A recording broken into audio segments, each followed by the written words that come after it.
and welcome to Broken Entertainment. A while back, covered a video where I talked about how Disney was not paying one of its major Star Wars authors who had written several critical books from the Star Wars EU and still had books in publication that were still making money, but he wasn't getting any of the royalties. And if you're not familiar with how publishing works, that is the lifeblood of an author. You get money up front, usually when you initially publish your book, and then after that, everything is royalties. That is where these people are making their money, and Disney's not paying them out. And what has just come to light is that not only was that author not being paid, a whole bunch of authors aren't being paid. And what they're doing is trying to shuffle contracts around and say, oh, well, yeah, we bought the people that hold your contract, but that was them. They owed it to you. We don't owe you anything. Here you have a multi-billion-dollar corporation, and they can't be asked to pay their authors. And not only can they not be asked to pay their authors, they're intentionally trying to subvert the author's income. And that's pretty sleazy crap. And it kind of pisses me off because I'm going to get published. I want to be an author, and to see authors getting treated like this. These are people who are not typically writing their own stuff. They write for companies. They're freelance authors. And this is their lifeblood. This is how they put food on the table. A lot of them. And it's certainly how they advance their careers. And you have Disney intentionally withholding money.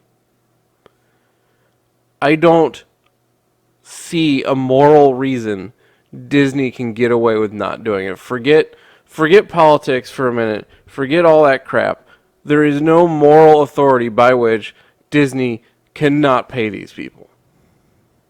But let's go ahead and get into the article. And at the end, I also have the link to the campaign website, Disney Must Pay, done by the Science Fiction Fantasy Writers Association, who are the people trying to get these authors paid. They successfully got one of them paid. Now they're trying to get all of them paid.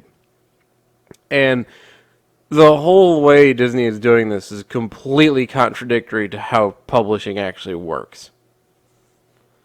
So the Science Fiction Writers Association launches Disney Must Pay joint task force to help additional authors receive rightfully owed royalties from Disney. After successfully resolving the issue of Disney's holding of royalty payments to former Star Wars author Alan Dean Foster, the Science Fiction and Fantasy Writers of America have discovered that even more authors are currently being slighted by the entertainment conglomerate. They have in turn partnered with multiple writers' organizations to provide further help to any affected author. The entertainment conglomerate's withholding of rightfully due royalties to authors was first brought to light last year, when in November, the Science Fiction Writers Association revealed that Foster had approached them for assistance in getting Disney to pay him rightfully owed royalties. Responsible for some of the most important milestone novels throughout the Star Wars history, including the original novelization of A New Hope, Foster had asserted that Disney had stopped paying him royalties for not only the aforementioned Star Wars title, but also novelizations of the first 3 Alien movies, which had been acquired through their purchase of 21st Century Fox. All these books are still very much in print. They still earn money for you, wrote Foster in a statement to Disney. When one company buys another, they acquire its liabilities as well as its assets. You're certainly reaping the benefits of the assets I'd very much like my minuscule, though it's not small to me, share. Following the launch of the SFWA's public efforts, Polygon reported that in December of 2020 that 4 additional authors have come forward to confirm that they haven't been paid royalties for work now owned by Disney for works that appear to have been transferred to other publishers. And this is where you start to get into Disney's bullshit shell game. These additional authors include Rob McGregor, who wrote the tie-in novel for Indiana Jones and Last Crusade, as well as several additional tie-in novels, Donald Glut, author of the Empire Strikes Back novelization, James Caan, author of The Return of the Jedi, and Indiana Jones and the Temple of Doom novelizations, and Michael A. Stackpole, who's a pretty big dude in these circles, by the way. Author of the X-Wing comics, Star Wars Union, and Star Wars Mara Jade by the Emperor's Hand. Now, several months after Disney's uncouth business practices were made public, the SFWA has provided the public with a pair of updates on the situation. One good and one bad. So let's pause for a minute. Disney has no excuse. None. They're trying to come up with bullshit reasons they don't have to pay these people, but if I can't understand at this point, with this coming to light, why anybody would want to write anything owned in any way by Disney. Because you just don't know if you're going to get paid. You might get paid your upfront money, but are you going to get paid your royalties? The stuff that, butters your bread, so to speak? Like, these royalty payments are not unimportant to these authors. These are huge deals. It's the equivalent of signing up to work. You get hired for a job somewhere at an office or what have you. You go to work, you work 40 hours a week, and they pay you for 20. And they go, well, since then, you've got a new boss, so we don't have to pay you. That's what they're doing. On a positive note, the SFWA announced on April 29th they were pleased to report that the matter of missing royalties for Mr. Foster's novelizations have been resolved. Unfortunately, in regard to the bad news, the SFWA has also revealed that while they were in the process of assisting Foster, about a dozen additional authors contacted SFWA with a request for assistance, including the authors of The Empire Strikes Back, Return of the Jedi, Indiana Jones, and multiple other properties. The SFWA explained, SFWA has provided Disney with the names of authors who are similarly missing royalty payments and statements, so they're not even getting their statements, going back years.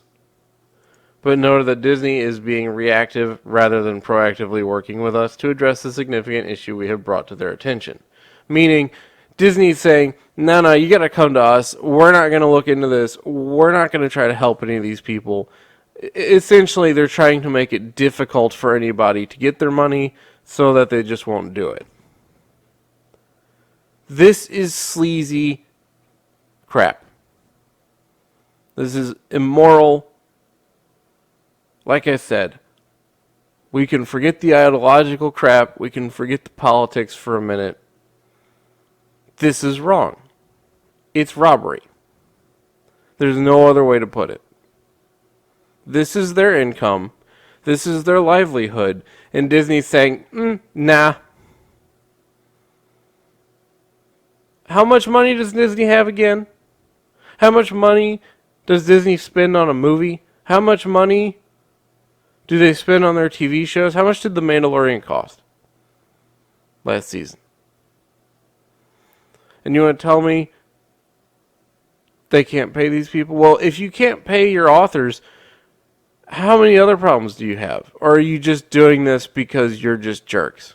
It should be noted that while in talks for Mr. Foster's Alien novels, Disney was told he was also missing statements and royalties for his Star Wars novelizations. They would not begin the process nor resume royalty statements until Mr. Foster contacted them with a formal claim. They're already working with them on this other novels that Disney owed. Now he said, hey, I also don't have money for my Star Wars novels. And Disney said, well, yeah, but did you file the paperwork to complain about that? So even in that, they're trying to, well, no, you didn't file the paperwork for a complaint. Are you serious? The organization added, SFWA has attempted to create a cooperative relationship with Disney, but that corporation flatly refuses to work with us. They continued.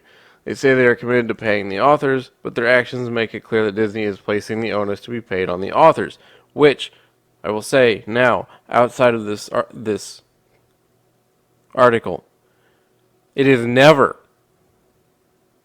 ever supposed to be on the author to make sure they get paid. In fact, in traditional publishing, they will tell you that if you either have to pay somebody to get published or you have to constantly get on them about getting paid, walk away because it's a scam. Disney is effectively scamming these people, while at the same time attempting to isolate the authors from receiving counsel from their professional author organization. In their initial statement in regard to Foster's unfair treatment, the SFWA proposed a hypothetical situation based on Disney's position that they had purchased the rights, but not the obligations to Foster's work. They want to say, "Oh yeah, we bought your rights, but we don't have to pay you. That was those other guys, but we bought them, so they don't matter anymore, and our contract's null and void except for the part where we make money." I don't. What do you even say to that? Honestly, how do you defend that?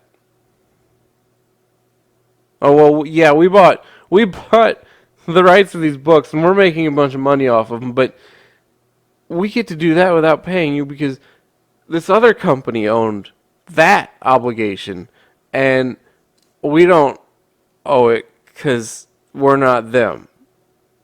It's not how any of this works. Provide an example which explained that Company A might sell property to their sister company B to get out of paying. Sadly, according to the SFWA, the situation is no longer hypothetical. Here's where it gets absolutely ridiculous. Fox had licensed the comic rights to Buffy the Vampire Slayer to Dark Horse. After Disney purchased Fox, they withdrew those rights from Dark Horse and granted them to Boom Comics. When one Buffy author contacted Boom about missing royalties, they were told, "Royalties don't transfer." That's a lie. I'm very disappointed to see that from Boom Studios. Boom Studios makes some great comics. I've promoted them in the past. I will no longer be doing so. Disney is one of the owners of Boom Comics. They're not the majority owner, but they're one of them. What they did is they retracted their rights from Dark Horse so that they wouldn't have to pay the authors. In their minds. Because legally they still have to pay them. But they retracted the rights, and then they gave them to Boom Studios, a studio they own. And then had Boom Studios tell these people, "Nah, rights don't transfer, royalties don't transfer." That's wrong. That's complete bullcrap. In addition to these updates, the SFWA also announced on April 29th that they had formed the Disney Must Pay Joint Task Force. I'll put that in the description below. Which aims to identify and guide authors who might be owed money due to the discontinuance of royalties statements for media tie-in creative works. Task Force was created in partnership between the SFWA and a number of associations and nonprofits that advocate for writers, including the Authors Guild, Horror Writers Association, International Association of Media Tie-ins, Mystery Writers of America, National Writers Unions, Novelists Incorporated, Romance Writers of America, and Sisters in Crime. Essentially, they pissed off everybody. And rightfully so. As noted by the SFWA, task force members include representatives from each of its member organizations, including Neil Gaiman, Tess Gerritsen, Mary Robinetta Cole, and Chuck Wendig. Since its formation, the task force has identified 5 specific authors which they believe Disney must take in order. Actions which they believe Disney must take in order to properly make amends. Honor contracts now held by Disney and its subsidiaries, filed royalty payments and statements to all affected authors. See, in not providing their statements, a lot of these authors don't even know what they're owed. Update their licensing page with an FAQ for writers about how to handle missing royalties. Create a clear and easy to find contact person or point for affected authors. And cooperate with author organizations who are providing support to authors and agents. Task Force also compiled a list of properties for which we have verified reports of missing statements and royalties. Lucasfilm, Boom Comics, including Buffy the Vampire Slayer, Dark Horse Comics, licensed comics including Buffy the Vampire Slayer, 20th Century Fox, again Buffy the Vampire Slayer, Alien, etc. Marvel Worldwide, including Spider-Man and Predator. Disney Worldwide Publishing, Buffy and Angel. Aside from providing any author suspected of being mistreated by Disney with a link to the official writers must be paid website, the task force has tasked fans who wish to help to not boycott, as this will disproportionately affect those authors who are being paid, which is true. If you stop buying these properties, when we're specifically talking about these properties, if you stop buying these properties, royalties stop coming in, and the authors, when they finally do get their money, get less. Which is why I'm not going to, among other reasons, I'm not going to advocate for a boycott. I don't do that here. But I'm also not going to promote Boom Comics again until this is resolved, and I may not do it after it's resolved, quite frankly. I've gone and reviewed a bunch of Power Rangers stuff. I've talked about the Power Rangers comics more than once. I even provided links to their Kickstarter campaign. I have praised them for their work, but if they're not paying their authors because they're transferred the rights, then I don't have anything to say to them. And I certainly am not going to promote them. Let me know what you think in the comments below. If you liked the video, please hit the like button. If you're not subscribed, please consider subscribing. Hit the bell for notifications, and I will see you next time.